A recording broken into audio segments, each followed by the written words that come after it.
কে বলেছেন?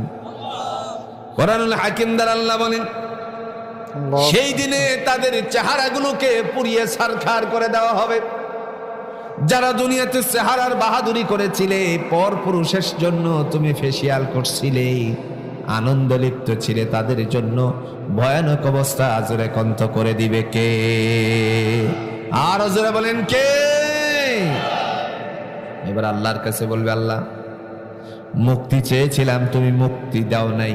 মনে আছে তো কি বলছিল? আল্লাহ তুমি আমাকে একটু কি করো, মাফ করে দাও, মুক্তি দাও, আমি তোমার কাছে আর